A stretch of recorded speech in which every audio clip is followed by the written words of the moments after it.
안녕하십니까. 사실과 자유 이승만 TV의 주익종입니다. 오늘은 지난 시간에 이어서 닥터홀 제2대에 관해서 말씀을 드려보겠습니다. 왼편 그림에 붉은 박스를 한 그 안에 있는 인물들인데요. 바로 윌리엄 홀과 로제타 홀의 아들인 셔우드 홀입니다. 셔우드 홀과 그와 결혼한 메리안 홀, 이 부부 의사 선교사가 조선에서 펼친 의료 선교에 관한 이야기입니다. 저는 제목을 셔우드 홀과 크리스마스 실 이렇게 잡아봤습니다. 셔우드 홀은 1893년 11월 서울에서 태어났고요. 보시는 사진은 1894년 4월, 그러니까 5개월 됐을 때의 모습입니다. 로제타 홀이 이 아기를 안고 있는 그런 모습의 사진도 있고요. 그런데 셔우드가 막 한돌이 됐을 때, 그러니까 1894년 11월에 그 아버지인 윌리엄 홀 선교사가 사망했죠. 그리고 나서는 이제 미국으로 돌아가서 1살부터 3살까지는 미국 뉴욕주에 있는 외가에서 자라났습니다. 왼쪽에 있는 사진은 미국으로 막 돌아가서 할아버지 품에 안겨서 찍은 1살 때의 사진입니다. 여자아이 옷을 입고 있는 좀 특이한 모습입니다. 그리고 나서 어머니인 로제타와 함께 이제 조선으로 돌아왔죠. 그래서 4살부터 17살까지는 평양에서 생활을 했습니다. 보시는 사진은 1906년인데요. 13살 때의 모습입니다. 그 옆에는 이제 혼자 서서 찍은 그런 사진입니다. 1900년, 그러니까 7살 무렵에 평양 외국인 학교에 입학을 해서 공부를 했고요. 중간에 어머니 안식년이 있을 때는 잠시 미국으로 돌아가서 생활을 하기도 했습니다. 그런데 이 오른편 사진에서 보시는 13살 때 그 한 선교사의 부흥 집회에 갔다가 본인도 조선에서 의료 선교사로서 봉사해야 되겠다라고 하는 그런 결심을 하게 됩니다. 왜 우리도 청소년기에 교회라든가 학교에서 선생님의 말씀을 들으면서 장래 뭐가 되겠다라고 하는 그런 결심을 하는 경우가 있는데, 바로 셔우드는 이 13살 때 한 의료 선교사의 설교를 듣고 자신도 어머니와 아버지처럼 조선에서 의료 선교사 생활을 하겠다라고 그렇게 결심을 했습니다. 물론 그렇게 하려면 언젠가는 미국으로 돌아가서 의학 공부를 해야 되겠죠. 이 셔우드에게 큰 영향을 미친 사건이 하나 더 일어나는데, 그게 1910년입니다. 그러니까 17살 때인데, 이때 자신이 이모처럼 따르던 엄마의 수제자이자 조수 박에스터가 폐결핵으로 사망을 했습니다. 큰 충격을 받았고요. 이때 셔우드는 자신이 의사 중에서도 폐결핵을 고치는 의사가 되겠다고 그렇게 결심을 하게 됩니다. 그리고 나서는 1911년부터는 미국으로 돌아가서 미국에서 남은 학업 과정을 계속하게 됩니다. 1911년부터 1915년까지는 매사추세츠주의 마운트 허먼 학교라는 곳을 다녔습니다. 우리로 치면 이제 중고등학교 과정에 해당이 되는 학교인데요. 셔우드는 그 전까지 계속 조선에서 생활하다가 지금 미국으로 돌아간 거기 때문에 오히려 상당한 문화적인 충격을 받습니다. 그 두 번째 패러그래프를 보시면은 조선 사람들은 대부분 시계 없이 살고 있다. 조선에서는 서양 사람들의 긴박감과 시간 개념을 배울 수 없었다. 조선인들의 생활 철학은 서두르지 않는 태평함에 있다. 이상하게도 그것이 내 성격에도 맞는 것 같았다. 조선 사람들은 또 내일이 있다고 생각하는데 서양 사람들은 마치 내일은 오지 않는 것 같이 일한다. 항상 눈을 시계에서 떼지 않아야 하는 이런 생활 방식은 내게 여간 큰 어려움이 아니었다. 이렇게 회고를 했습니다. 그러니까 지금은 우리 한국인이 빨리빨리로 상징되는 것처럼 매우 긴박하게 쫓기면서 살고 있는데, 셔우드가 조선에서 살았을 당시에는 전혀 그렇지 않았다는 거죠. 천하태평으로 살다가 미국에 가서 꽉 짜인 스케줄 속에서 생활을 하려니까 대단히 힘들었다 하는 그런 문화적인 충격을 이제 소개를 한 겁니다. 이 학교를 마치고서는 1915년부터 19년까지는 캐나다로 갑니다. 캐나다의 오하이오 마운트 유니언 칼리지라는 곳에서 이제 대학 과정을 받는데, 이때 장차 의대에서 공부하는 데 필요한 의예과 과정을 수료를 합니다. 그리고 이 대학을 다니는 도중에 훗날에 반려자가 되는 메리안을 만나게 됩니다. 그리고는 이제 1919년 9월부터 23년 6월까지 캐나다의 토론토대 의대에서 공부를 하게 되고요.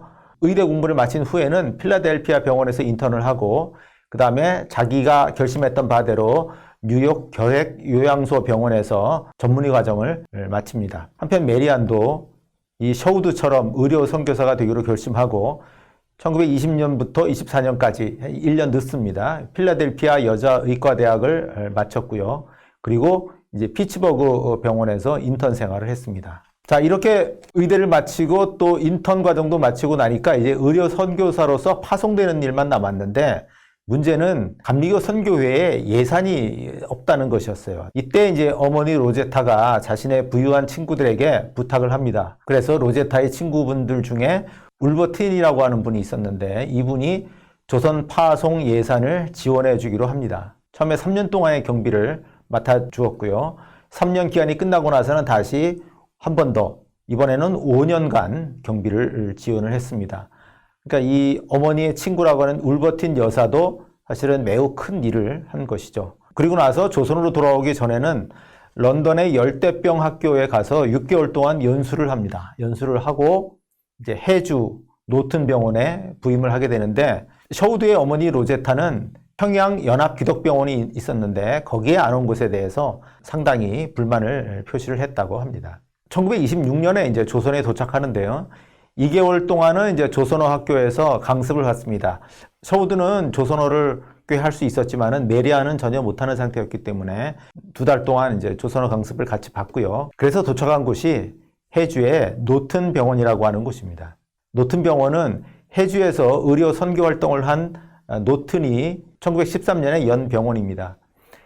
1907년도에 와서 의료 선교사 활동을 하다가 1913년에 이 병원을 개원했다고 하는데 보시는 사진에 그 빨간 원 안에 들어가 있는 인물이 이 노튼입니다. 지금 수술을 하고 있는 그런 장면이고요.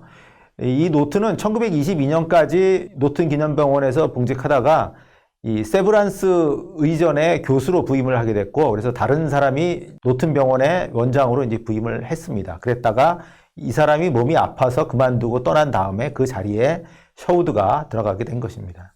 이건 이제 셔우드가 메리안과 같이 부임한 이후에 이 병원에서 직원들 또 일부 환자들과 함께 찍은 사진입니다. 우리말로는 이제 구세병원 이렇게 이름이 붙었고요. 그래서 그 간판을 보시면 구세병까지가 이제 보입니다. 셔우드와 메리안 사이에 이제 첫째 아이가 있죠. 아이를 안고 있는 그런 모습입니다. 셔우드는 이제 결핵을 전공을 했으니까 이제 내과 담당이었고, 그다음에 메리안은 외과를 담당하는 그런 식으로 나눠서 업무를 받습니다. 셔우드와 메리안이 부임해서 치료한 환자들에는 여러 종류가 있었는데 어떤 장폐색 환자가 있었어요. 왜 장이 막히는 거잖아요. 장이 막혀서 계속 놔두면 이제 죽게 되죠. 그런데 한밤중에 이제 거의 죽어간다는 이야기를 듣고 차를 타고 가서 거기서부터 무려 시골길을 2km를 걸어 들어갔다 그럽니다. 한밤중에. 가서는 아마 농촌의 어떤 집으로 갔겠죠. 그러니까 아주 더럽고 냄새나고 그 어두운 방에서 장폐색을 푸는 수술을 한 거예요. 그래서 개복 수술을 한 겁니다. 밤새 수술을 했는데 다행히도 수술이 잘 돼서 아침에 회복이 됐고요. 그렇게 되니까 그 마을과 인근 다른 마을에서 감동을 받아서 교회를 세워달라고 하는 요청을 하게 됩니다. 또 여름병 환자들도 많이 치료했다고 하는데 장티푸스, 이질 이런 것들에 쉽게 걸렸고 그래서 그런 사람들을 많이 치료를 했고 그래서 이질 치료병원으로 특히 소문이 났다고 하고요. 그다음에 신경정신병 환자들도 많았는데 당시 이런 환자들에 대해서는 뜨거운 쇠로 막 살을 지지는 그 야만적인 무당치료법 이런 거를 막 썼었어요. 근데 이제 그렇게 하지 않도록 조치를 이제 취했던 거죠. 요즘도 정신병 걸린 사람한테 무당한테 맡겨갖고 치료를 하게 하다가 무당이 뭐 때려가지고 뭐 숨지게 했다든가 하는 그런 일들이 생기지 않습니까? 당시에는 그런 것들이 훨씬 더 이제 많았던 거죠. 그런데 어쨌든 제일 많았던 병은 기침병 환자입니다. 그러니까 바로 폐병 환자인 것이죠. 그래서 어떤 환자가 와서 이제 기침을 심하게 하는 거예요. 그래서 진료를 해보니까 폐병으로 판명이 돼서 이제 치료를 하자 이렇게 해서 치료를 하고 있었는데 이 사람이 또 사실은 자기 아들도 지금 심하게 기침을 하고 있다 이렇게 얘기를 한 거예요. 그래서 아들도 검사를 해보니까 아들은 상태가 더 안 좋아요. 그래서 이 아들을 긴급히 치료를 한 그런 일도 있었습니다. 치료를 하고 나서 보니까 이 환자의 집안이 과거에 자기 아버지와 아버지의 조수들을 박해했던 평안감사 집안이었어요. 그런데 이 평안감사 집안이 폐병 치료를 하게 되니까 고마워서 아예 기독교로 개종하는 그런 일들도 생겨났다고 합니다. 어쨌든 결핵 환자들이 대단히 많았고 그래서 원래 자신이 결심했던 바이기도 하고 해서 결핵요양원을 설립하겠다라고 그렇게 결심을 하게 됩니다. 당시 결핵은 사람들이 부끄러워하는 병이었다고 하는데 이 조선의 남부에서는 문둥병 환자가 많았고 또 문둥병이 대단히 부끄러운 병이었는데 반면에 이 조선의 북부에서는 폐병 환자들이 많았고 또 이 폐병이 굉장히 부끄러운 병이었다고 합니다. 당시 병원에 오는 환자 중에 절반 가까이가 결핵 환자였다고 해요. 당시 조선 내에 결핵 환자가 한 50만 명이나 되었다고 하고요. 그 중에서 한 10%가 죽었다 그래요. 1년에 한 5만 명가량이 죽었다고 합니다. 우리가 잘 아는 사람들 중에도 예를 들어 소설가 김유정 29살에 죽었고 이상 27살에 죽었는데 이 두 사람이 또 친한 친구입니다. 거의 한 달 간격으로 죽었다 그래요. 뭐 같이 만나서 뭐 이야기를 하다가 둘이 한꺼번에 뭐 피를 토하는 경우도 있었다고 하는데 어쨌든 이렇게 김유정, 이상 다 폐결핵으로 죽었고 또 우리가 아는 소설가 나도양은 35살 때 역시 폐병으로 죽었습니다. 그리고 영화 아리랑을 제작한 나운규 감독도 32살에 폐병으로 죽었다고 하고요. 어쨌든 당시 폐병은 대단히 무서운 병이었습니다. 폐병 바이러스가 대단히 강해서 어설프게 치료하고 나면은 그 약에 대한 내성이 생겨가지고 다음에는 그 약을 써도 안 듣는다고 하지 않습니까? 이렇게 매우 독한 바이러스고 치료가 잘 안 되는 그런 병이었던 것이죠.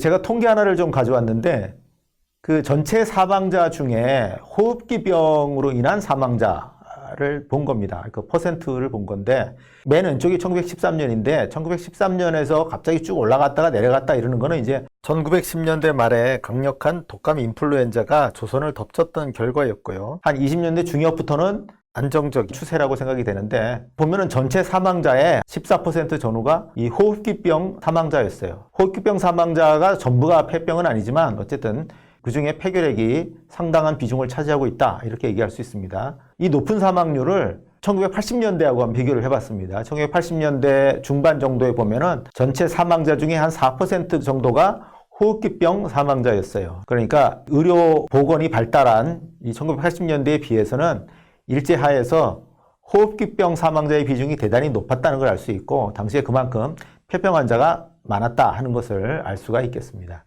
이제 요양원을 세우려고 하는데 해주 시장이 거부합니다. 왜 님비라고 있잖아요. Not in my backyard 하는. 그러니까 해주 시장이 어떤 얘기를 하냐면 결핵 요양원을 세우면은 전국 각지에서 결핵 환자들이 몰려든다는 거죠. 해주시로. 그렇게 되면 해주 시민들이 큰 피해를 입는다 이러면서 허가해 줄 수 없다라고 그렇게 나옵니다. 참으로 난감한 상황에 봉착을 한 것인데 이때 일본인 도 경찰국장에게 부탁을 해요.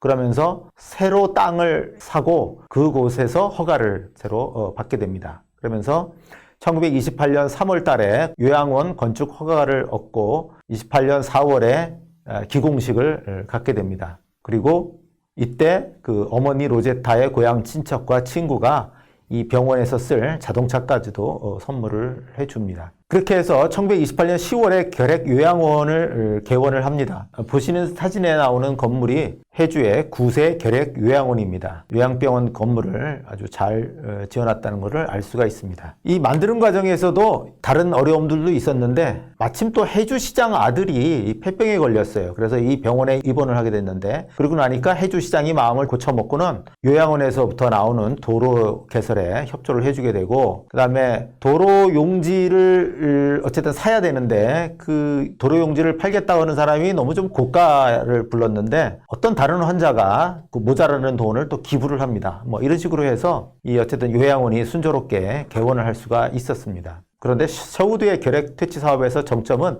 크리스마스 씨를 발행하는 겁니다. 왜 우리 어렸을 때 이 크리스마스 때가 되면은 그 우표에다가 옆에 크리스마스 씨를 마저 붙여가지고 뭐 크리스마스 카드를 보내거나 연합장을 보내거나 이렇게 했었죠. 이게 원래는 뭐 19세기 초에 이제 개발이 됐던 건데 이 마침 안식년 휴가 때 크리스마스 실이 있다는 거를 이 셔우드가 알게 되고 그래서 그거를 조선에 들여오는 겁니다. 보시는 그림의 왼편에 있는 것은 최초로 크리스마스 실 도안이 된 건데 거북선을 형상화를 한 거죠.